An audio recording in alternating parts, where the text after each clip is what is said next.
Meus irmãos, nós estamos lendo as últimas linhas dessa carta escrita no início da nossa era, da era cristã, escrita aos cristãos de origem hebreia e que passavam por profunda crise de identidade espiritual e que, no fundo, até pretendiam deixar a carreira cristã e retornar ao judaísmo, que foi o elemento motivador para que o autor escrevesse de forma inspirada essa epístola. O autor foi muito duro, muito áspero ao longo da carta, vocês acompanharam isso ao longo dessa série, mas ele deixa bem claro que, a despeito de ter sido duro, incisivo, áspero, tudo que ele fez foi com uma intenção pastoral de corrigir aqueles irmãos, a fim de que eles não declinassem da fé. E nós imaginamos, se ele deixa bem clara a sua intenção pastoral e se ele foi tão duro mandando uma carta, vocês imaginem como é que esse homem pregava dentro da igreja, né, diretamente. Então vocês podem parar de reclamar de mim, porque certamente esse pastor aqui do primeiro século era muito mais duro do que às vezes eu sou. Só aí nós já guardamos uma diferença para os nossos dias, em que parte considerável das igrejas, infelizmente, são pastoreadas por pastores que muitas vezes, no afã de se tornarem queridos publicamente, talvez até pelos elementos midiáticos, resolvem acalentar os desejos pecaminosos ao invés de corrigi-los. Desejos pecaminosos externados pela comunidade ao invés de corrigi-los. Mas agora o autor se despede dos irmãos. É nesse ponto final que ele se despede deles e os abençoa publicamente através dessa carta. Provavelmente ele nunca viu algum desses irmãos, nunca viu alguns deles, porque a história cristã no primeiro século era muito dinâmica. E é muito provável que ele não tenha visto alguns dos irmãos que ouviram a leitura dessa carta e somente os veria um dia na glória. Lá no capítulo 11, versículo 32, que nós já tínhamos lido, ele já havia empregado a primeira pessoa, porque ele diz aqui, orem por nós. Depois ele diz, irmãos, peço, né? Eu peço que ele opere em nós. Ele está agora se unindo àqueles irmãos no uso da primeira pessoa. E ele já tinha feito isso lá em 11:32, quando ele disse, que mais direi? Certamente me faltará o tempo necessário para falar. E agora ele está novamente usando dessa imersão dele no meio do povo a quem ele escrevia. Ele está se deixando comparar mesmo com os irmãos, está se igualando a eles. E agora ele pede oração. É assim que começa esse trecho. Orem por nós. Está pedindo oração. Isso aqui muito provavelmente tinha a intenção de mostrar aos irmãos que receberiam e que ouviriam a leitura da carta, que ele era como um deles. Talvez nesse momento ele quisesse também diminuir um pouco a tensão que deve ter surgido no meio das congregações onde a carta foi lida. Muita gente deve ter recebido a leitura como algo muito duro, avesso, e muita gente provavelmente não seguiu aquilo que ele admoesta e exorta ao longo da carta. Mas em função disso, nós vamos ver que o autor sagrado faz um pedido de oração, depois ele ora pelos irmãos e ao final de tudo ele saúda e abençoa aqueles irmãos. É assim que termina a carta aos Hebreus. Aparentemente, o autor era um dos líderes da igreja a qual a carta seria enviada depois de sua escrita. Isso porque ele, ao pedir oração, ele encerra o versículo 19 dizendo assim, para que eu lhe seja restituído o mais depressa possível. Ou seja, fica claro que aquele irmão já tinha sido líder, ou ainda era, e por alguma razão estava afastado. Nós não sabemos se ele estava doente, se ele estava preso, se ele estava em perseguição, se ele estava numa viagem missionária. A carta aos Hebreus não fala nada sobre isso. Mas o fato é que, por essa frase, nós entendemos que ele já tinha sido, ou ainda era o líder, mas estava afastado por alguma razão, e que ele agora quer ser restituído. Ele diz a eles, orem por mim para que eu chegue logo de volta, onde vocês estão. E com isso ele também pretendia minimizar qualquer mal-entendido que poderia ser resultante do tom daquela carta. É muito provável que vários desses membros, como eu acabei de falar, a quem foi lida essa carta publicamente, não tenham dado ouvidos ao que ele exortou ao longo dos 13 capítulos, razão pela qual nós vemos que ele tem uma preocupação com relação à liderança, sermão de domingo passado, versículo 7 e versículo 17. Os líderes do passado e os líderes de hoje, cuidem deles, guardem na memória os líderes do passado, imitem a sua fé, e os líderes de hoje, do presente, que eles sirvam para que vocês os obedeçam, a fim de que eles possam liderar vocês com alegria e não com tristeza. Ele próprio se coloca entre esses líderes do presente, quando ele envia essa carta, e ele diz: eu quero estar com vocês daqui a pouco, o mais breve possível, por isso orem por mim. Ele tinha a necessidade de que aqueles irmãos entendessem a profundidade do ministério pastoral e por que é que ele estava fazendo tudo aquilo, por que é que ele tinha falado daquele jeito. E quando ele pede oração, ele abre a sua guarda, diz o que ele quer do Senhor, o que ele precisa do Senhor, e ao abrir a guarda, ao abrir as suas defesas, ele se coloca como um daqueles irmãos. Talvez aqueles irmãos ainda estivessem muito fixos na ideia do sacerdócio levítico, e ele já tinha desmistificado isso ao longo da carta, e agora ele está dizendo: vejam bem, olha só que diferença. Eu já falei para vocês do sacerdócio levítico, que Cristo é o nosso sumo sacerdote, segundo a ordem de Melquisedeque, e agora estou dizendo para vocês: eu não sou sacerdote, eu sou apenas um pastor como vocês. Tanto é que eu peço oração a vocês, orem por mim. Eu não sou melhor que vocês. Aqueles a quem se dirigia a carta eram filhos de Deus, eram seus irmãos na fé. E ele reconhece a situação daqueles filhos de Deus quando ele diz: orem por mim, eu preciso da oração de vocês. Da mesma forma que Paulo costumava fazer, e aí nós temos em Romanos, 2 Coríntios, em Efésios, em Colossenses, em 1 e 2 Tessalonicenses, o autor pede oração aos santos, na esperança de que a oração mútua de uns pelos outros é algo que Deus encomenda à igreja, por isso que nós devemos orar uns pelos outros. E com isso, o corpo de Cristo se fortalece. E quando o Senhor atende às nossas orações, nós temos testemunho vivo a dar por onde quer que estejamos. O bem maior que ele oferecia para aqueles que podiam orar por ele é que talvez eles estando naquele momento sem pastor, presente fisicamente falando, se o Senhor ouvisse a oração deles, ele, que era o pastor, seria restituído àquela igreja.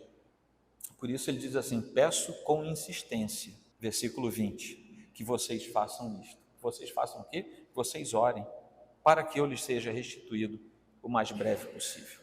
Esse é um pedido muito relevante, que era feito naquele momento, a fim de que, novamente reunidos fisicamente, pastor e rebanho, pudessem estar um ao lado do outro, e ele, como pastor daquela comunidade, pudesse também fazer um levantamento, pudesse ter a percepção se ali realmente havia paz e harmonia entre ele e aqueles irmãos, porque distante, e naquele tempo não havia mídia social para saber o que acontecia em tempo real, ele poderia verificar, aferir qual era o grau de unidade daquela comunidade dos santos.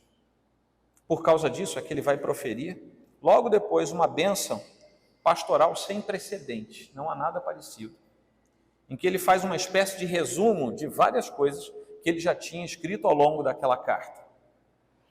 Capítulo 7, capítulo 9, capítulo 11, capítulo 12, capítulo 13, versículo 16, aparecem resumidamente na bênção que ele profere sobre aqueles irmãos. E nesse momento em que ele pede oração, ele está se colocando como um coigual daqueles irmãos, filhos de Deus. A despeito de ele ser o pastor daquela comunidade, ou daqueles irmãos a quem ele enviava a carta, acima de tudo e antes de ser pastor, ele era também um filho de Deus, como aqueles outros irmãos. E ele estava se colocando dessa maneira. Meus irmãos, no protestantismo, nós não temos a diferença entre clérigos e leigos, que é a forma tradicional de se chamar. Eu não sou melhor que vocês. A minha oração não é mais poderosa que a de vocês. Eu não tenho um contato melhor com Deus que vocês. Eu não sou menos pecador que vocês. Isso quer dizer que nós somos iguais perante Deus. Então você, por favor, não me chame para abençoar a sua nova loja ou o seu carro novo. Eu quero orar para Deus abençoar você, tá bom? Assim como você deve orar para que Deus me abençoe.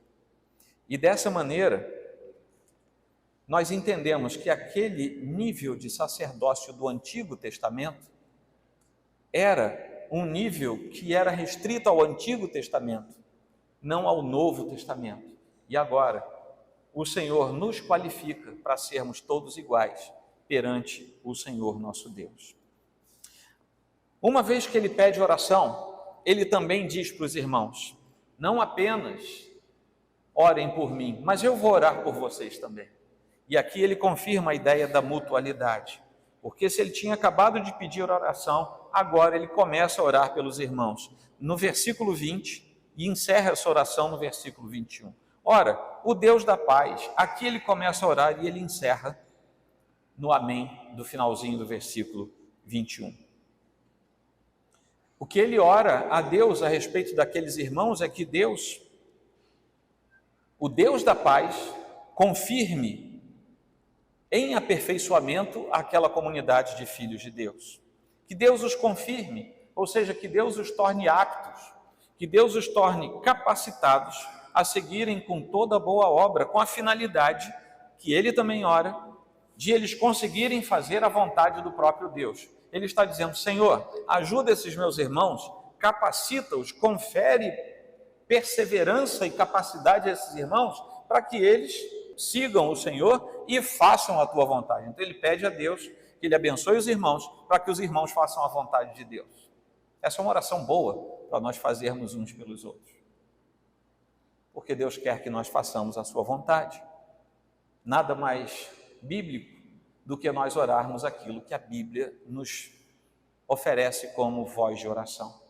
Então a oração do escritor sagrado é uma súplica ao Senhor, para que as exortações e todo o encorajamento que nós encontramos na carta façam todo o sentido na mente e no coração daqueles irmãos, daqueles crentes do primeiro século, com uma só finalidade, que é que eles conseguissem fazer a vontade de Deus e deixassem de fazer a vontade deles.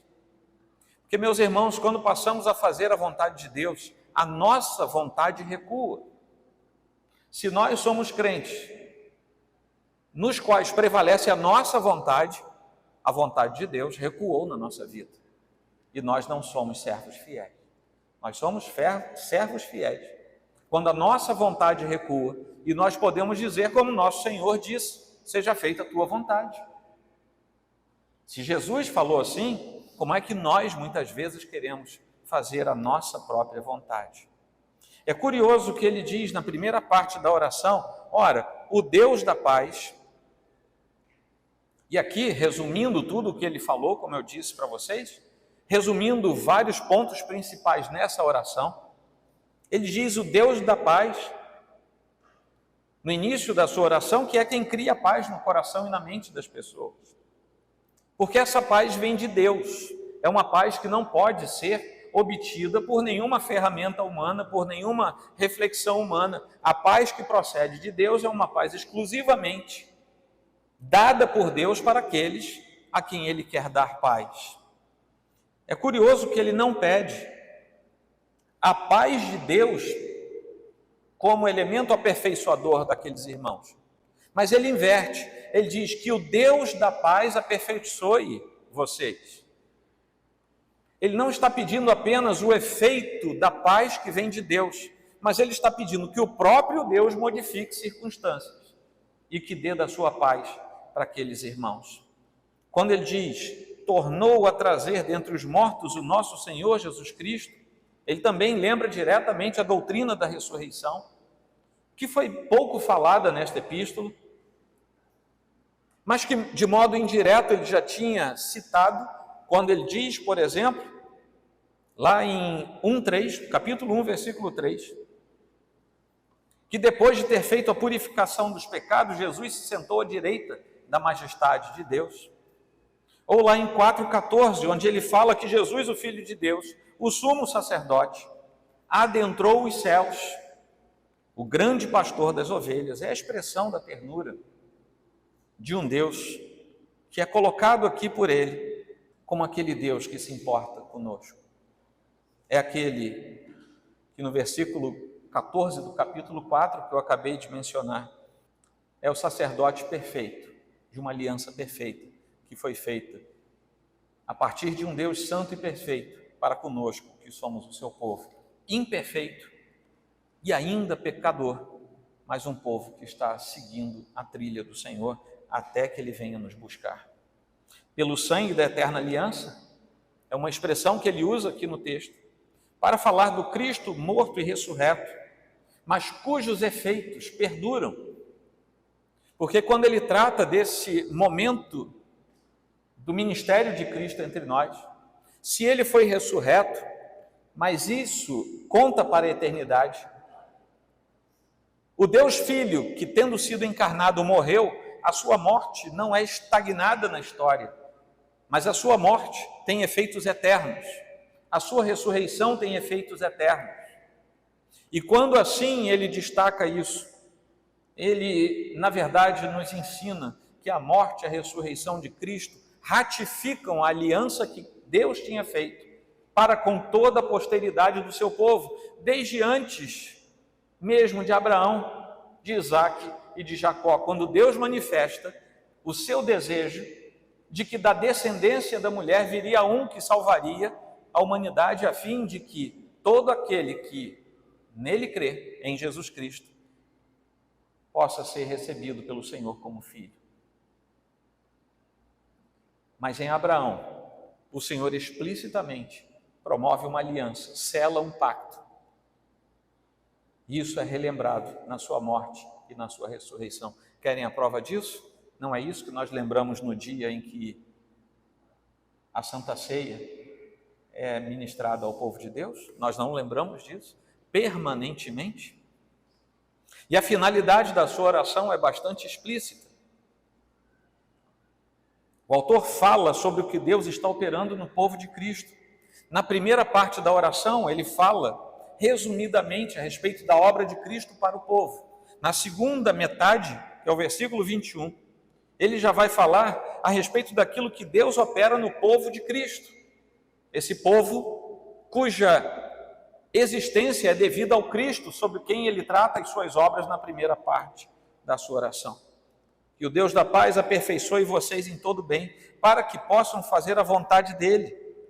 E aperfeiçoar aqui tem o sentido de tornar completo, tornar totalmente completo aquele povo do Senhor.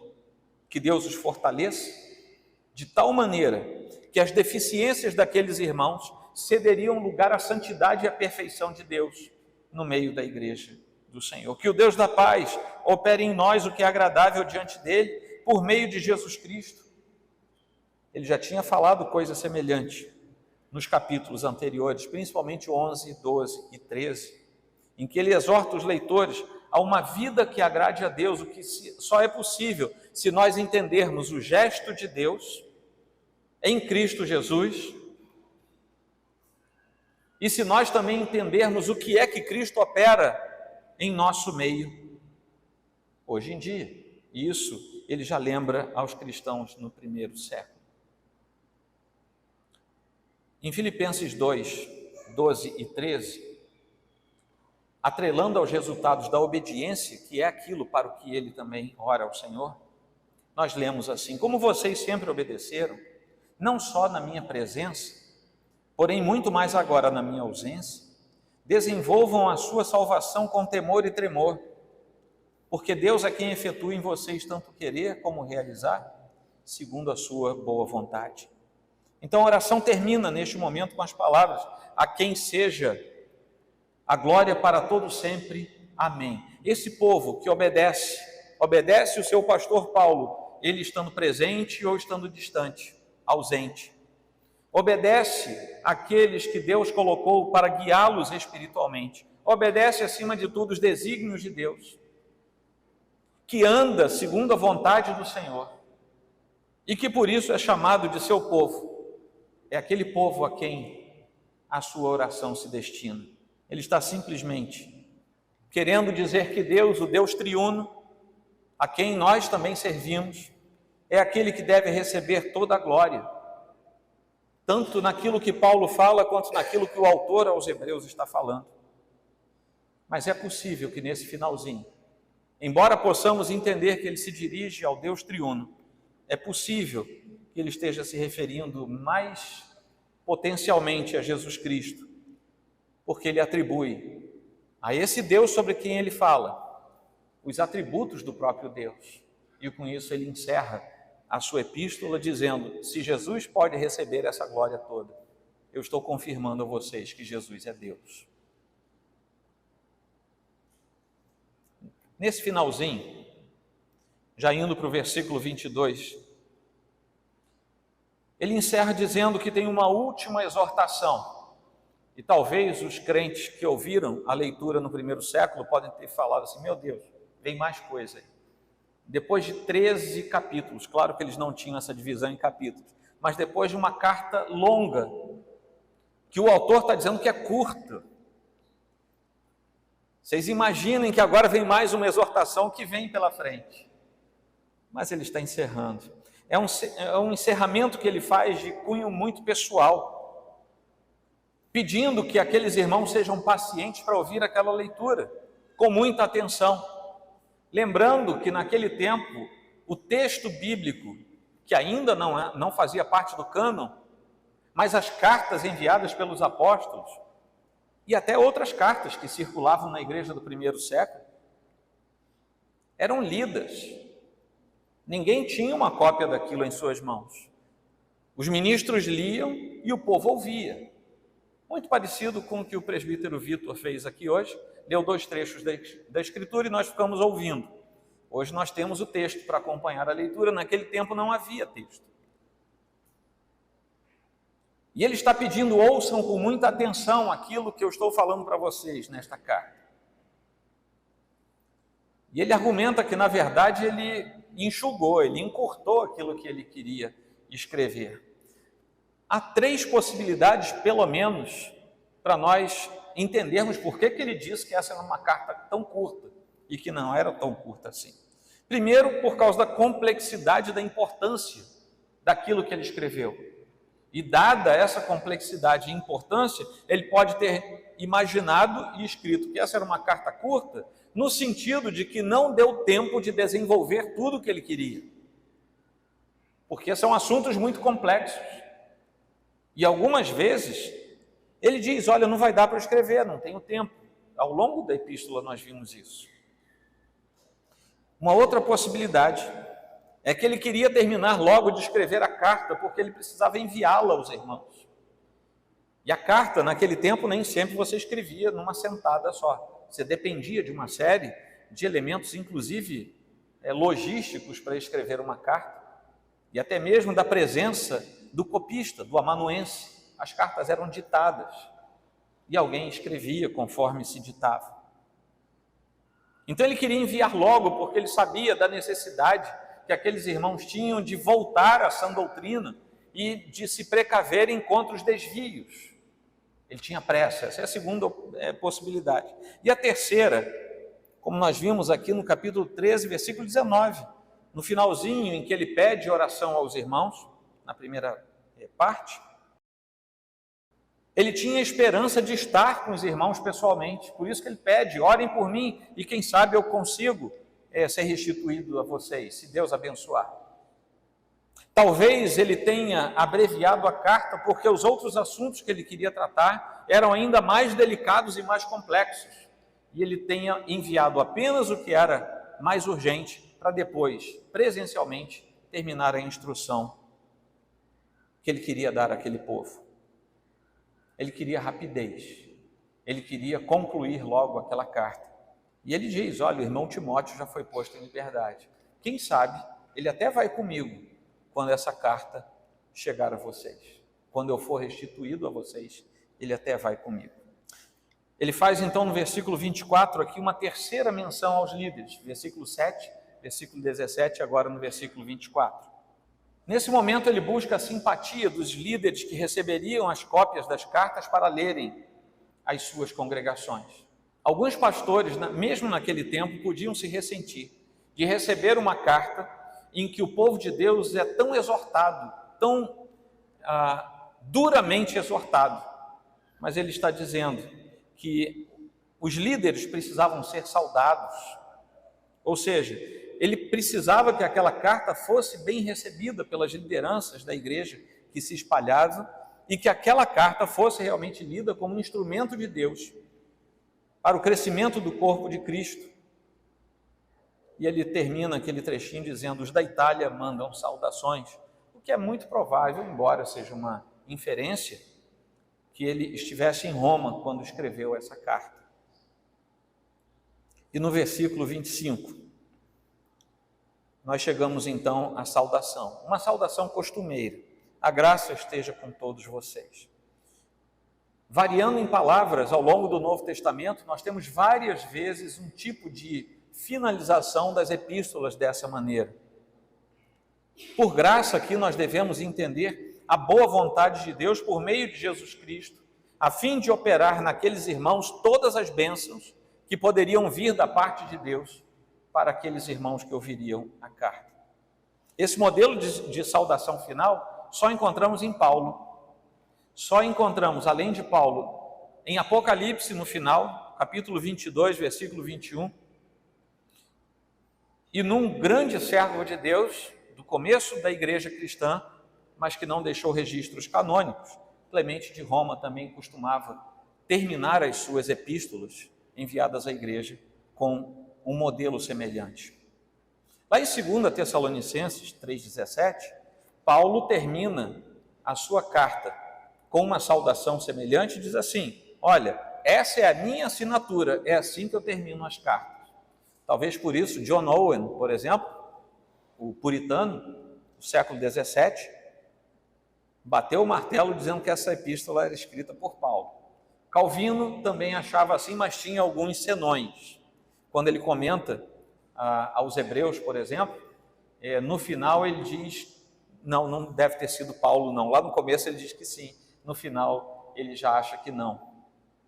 Nós não sabemos, mas o fato é que esse tipo de encerramento do texto bíblico fazia com que nós víssemos a preocupação dos pastores no primeiro século, para que as bênçãos decorrentes do Filho estivessem sobre a comunidade dos santos.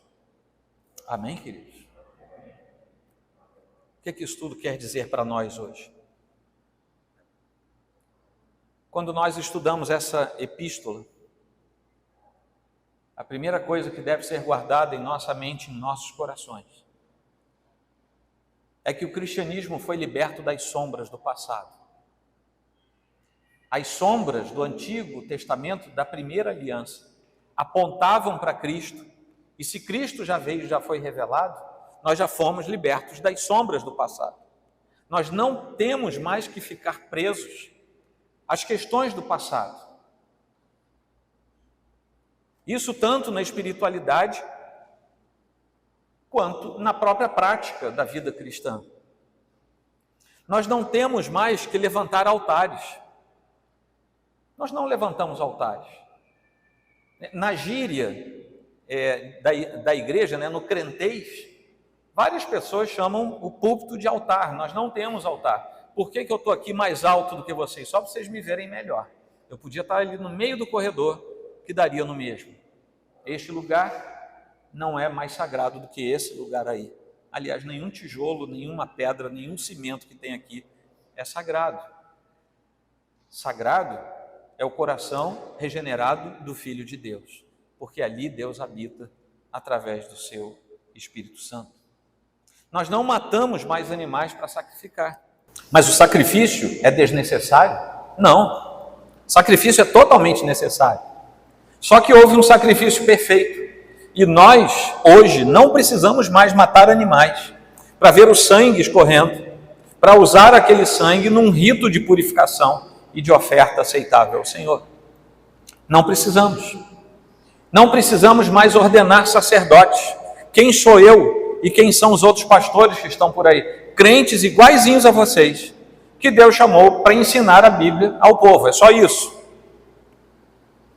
Mas, como eu falei antes, a minha oração não é mais poderosa do que a de vocês. Aliás, é bem provável que a de vocês seja mais poderosa que a minha. Eu não sou melhor que nenhum crente. Eu não estou separado por uma razão litúrgica, eclesiástica de vocês. Pelo contrário, a Escritura diz que se o Senhor me chamou para um ofício que exige muita coisa, de mim também vai ser cobrada muita coisa. E se o Senhor me chamou para pastorear um rebanho, o Senhor não me chamou para ser chefe de vocês, o Senhor me chamou para ser servo de vocês.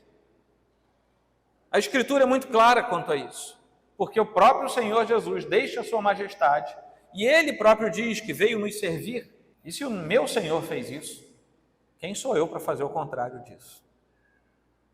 Aliás, na igreja presbiteriana o conselho tem essa atribuição. Se o pastor começar a se insuflar um pouco, os presbíteros precisam chamar o pastor e admoestá-lo para que ele volte à centralidade. O que nós temos no culto ao Senhor é um exercício da nossa espiritualidade. Nós não temos mais exercícios ritualísticos que nos façam conseguir entrar na presença de Deus, como acontecia no Antigo Testamento. Todos nós temos livre acesso a Deus por nossas orações e através da nossa vida. Ao longo de toda a Epístola aos Hebreus, isso fica muito claro, isso é relembrado a todos nós. É preciso, meus irmãos, que nós tenhamos uma consciência, um conhecimento muito claro a respeito da redenção pessoal. Somente o Espírito Santo pode confirmar nos corações que aquele coração foi transformado, como nós lemos lá em Romanos 8,16, uma passagem tão conhecida. O próprio Espírito confirma ao nosso espírito que somos filhos de Deus. Como é que eu sei que você é filho de Deus? Não sei. Eu sei que o Espírito confirmou ao meu coração que eu sou filho de Deus. E eu espero que o Espírito tenha confirmado em cada coração que você também é filho de Deus. Eu tenho indícios disso? Tenho. Porque a mesma Bíblia que fala isso também diz que pelos frutos a gente conhece a árvore. Não se dá fruto de crente sem ser crente. Não se dá fruto de cristão sem ser cristão. Não se dá fruto de regenerado sem ter sido regenerado. É tão bizarro quanto esperar que uma mangueira floresça e dê goiabas. Não tem como. Pelo fruto, a gente sabe qual é aquela árvore. E isso não é para qualquer pessoa. O Senhor não se manifesta dessa forma, falando através do seu Espírito Santo no nosso coração, dizendo que nós de fato somos filhos de Deus, se não formos antes verdadeiramente filhos de Deus. E quem é filho de Deus? Tem um ditado popular que diz todo mundo é filho de Deus, né? Afinal de contas, todos são filhos de Deus. Não, a palavra é muito clara quando lá em João 1, versículo 12, nós lemos assim: mas a todos quantos o receberam, referindo-se a Jesus Cristo, deu-lhes o poder de serem feitos filhos de Deus, a saber, aos que creram em seu nome. Antes de sermos salvos pelo Senhor, regenerados no poder da cruz, nós não éramos filhos de Deus, éramos simples criaturas de Deus. Mas uma vez que o Senhor nos achou, o bom pastor falou, nós reconhecemos a sua voz, fomos atrás dele, ali o Senhor nos deu o poder de sermos feitos filhos de Deus. E hoje nós precisamos entender que Jesus Cristo chama aqueles que poderão ser filhos de Deus, pela adoção que o Pai faz, através de Jesus Cristo, daqueles que se tornam os seus filhos. Hoje, o Senhor continua chamando as suas ovelhas. E se o Senhor chamar você hoje, não endureça o coração, mas se o Senhor chamar você, se você reconhecer o chamado do Senhor, é porque chegou a hora de você se aproximar dele. Chegou a hora de você ser feito filho de Deus. É quando nós aceitamos o doce convite do Senhor. Mas só podemos aceitar se nós formos chamados eficazmente pelo Senhor. E se o formos, não vamos resistir, mas vamos atrás do Senhor, porque a ovelha conhece a voz do pastor e a ovelha vai atrás do pastor. Como reformados que somos, nós damos uma ênfase muito grande à consciência do cristão e damos uma grande ênfase ao quão fundamental é a consciência cristã para a tomada das nossas decisões. Só que uma consciência cauterizada pelo pecado não serve para fazer escolhas certas, sempre vai fazer as escolhas erradas. Então, meus irmãos, a consciência do crente, a consciência do cristão deve ser sempre dirigida exclusivamente pelas Escrituras. A gente pode se fazer algumas perguntas, né? A gente dá de cara com uma série de coisas que a gente se pergunta, será que essa pessoa entendeu o que é ser cristão? E às vezes nosso coração fica apertado, mas não compete a nós tomar a decisão no lugar do outro. Porque se nós fizermos algo em lugar do outro, aquilo vai ser apenas estético. Por exemplo, se nós tivéssemos aqui uma lista do que pode e o que não pode fazer, essa seria uma listagem estética. A pessoa, querendo permanecer entre nós aqui, aos domingos, ela ia simplesmente seguir uma lista. Amanhã, ela estaria fora da lista, porque não teria mais ninguém observando. A nossa consciência precisa ser transformada por Deus, para que nós tomemos as decisões corretas. O Senhor aqui também nos mostra a respeito da oração. Ele tanto pede oração quanto oferece oração pelos filhos de Deus. E a oração se conecta ao louvor, que é o resultado prático da obra de Deus no nosso coração. A oração, no entanto, também faz toda a remissão. As nossas questões mais práticas da vida, como foi aquilo que o Senhor nos ensina na oração dominical, em que nós podemos orar tanto por nós mesmos, quanto devemos também orar pelo próximo. E todas as nossas necessidades podem e devem ser levadas a Deus, o nosso Pai, em oração, porque Ele é nosso Pai. E o caminho até Ele foi aberto por Jesus Cristo. E a conclusão a que nós chegamos é que, diante de tudo que foi exposto nessa epístola, e alguns resumos que eu fiz aqui hoje para vocês, bem breves, bem sucintos, nós temos uma dupla convicção nessa epístola. Primeiro, aquele que é cristão de verdade não vai se dobrar a julgos diferentes daquele jugo que é suave que o Senhor colocou sobre nós. Aquele que é cristão verdadeiro, depois de nós estudarmos toda essa epístola nos sermões dominicais, aquele que é cristão verdadeiro não pode viver segundo as definições e determinações deste mundo. Não existe uma coisa chamada cristão mundano.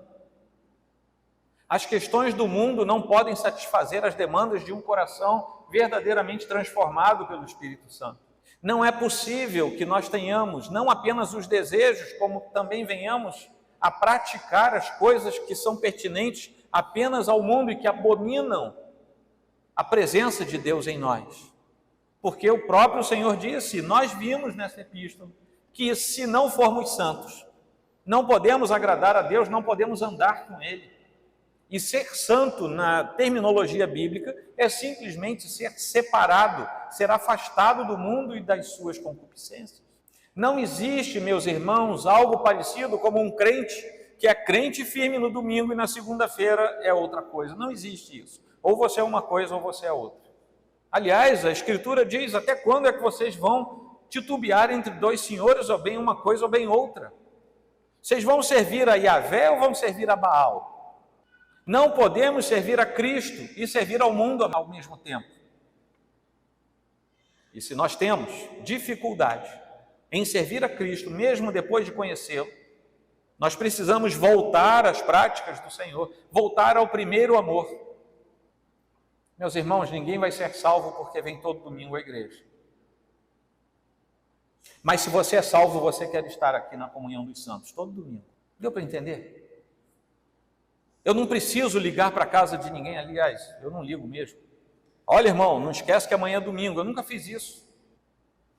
Isso deve partir de um coração verdadeiramente transformado. Eu quero estar com os meus irmãos. Eu quero estar onde se recebe a bênção. eu quero estar onde os sacramentos são administrados, eu quero estar na comunhão dos santos.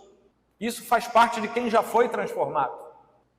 Não existe na mentalidade do crente alguma coisa do tipo, uma vez por mês está bom, eu vou escolher o culto da ceia e vou uma vez por mês. Isso não existe. Não existe na mentalidade de um verdadeiro cristão estar vinculado a Cristo e preso às tradições do passado. Foi isso que essa carta condenou o tempo todo. Não existe isso. O chamado da Epístola aos Hebreus é para que nós sejamos servos fiéis. Esse é o primeiro ponto. O segundo ponto é que essa epístola é destinada, como ela é destinada aos filhos de Deus, para você participar dos benefícios que foram narrados nessa epístola, você precisa ser filho de Deus. E eu não sei quem é quem. Deus sabe o que está no seu coração. Deus sonda a sua vontade. Deus sabe o que aconteceu dentro de você, em face da palavra de Deus. A minha oração é que nesta noite não saia ninguém daqui com o coração perturbado sem a presença do Espírito Santo, mas que todas as pessoas que aqui estão nesta noite sejam de fato, por causa de Jesus Cristo, feitos filhos de Deus para a glória do próprio Senhor Deus. Todas as necessidades de um cristão podem e devem ser levadas a Deus. É por isso que somente um cristão verdadeiramente transformado pelo poder de Deus tem a coragem, tem a ousadia, para usar um verbo neotestamentário, tem a ousadia de entrar na presença do Senhor. Para nós que somos cristãos, o encerramento dessa epístola aponta para uma renovação do nosso coração. Para quem não tem a convicção de ser habitação do Espírito Santo, aquilo que a gente costuma dizer por aí de ser salvo, a conclusão dessa epístola também diz: você precisa ser filho de Deus, para que a igreja ore por você e para que você possa orar pela igreja. Você precisa ser filho de Deus para que a sua oração seja aceita. Deus não tem compromisso com quem não é seu filho. Você precisa ser filho de Deus antes de mais nada, porque isso vai alegrar o seu coração, vai fazer você perseverar diante das questões dessa vida. E esses dois convites são talvez um grande resumo daquilo que foi falado ao longo desses 13 capítulos da Epístola aos Hebreus. Amém, queridos? Você precisa entender que o nosso Deus continua de braços abertos. Ele continua dizendo: vem já. Foi cantado aqui hoje. Alma cansada, vem já. Aquele que não tem Deus no seu coração como único e suficiente Salvador é uma alma cansada, esgotada pelas coisas do mundo. Aquele que é filho de Deus talvez também esteja cansado. Lutas, adversidades. Mas nessa mesma epístola, nós somos informados que pelo que Deus fez por nós podemos ser levados ao descanso de Deus.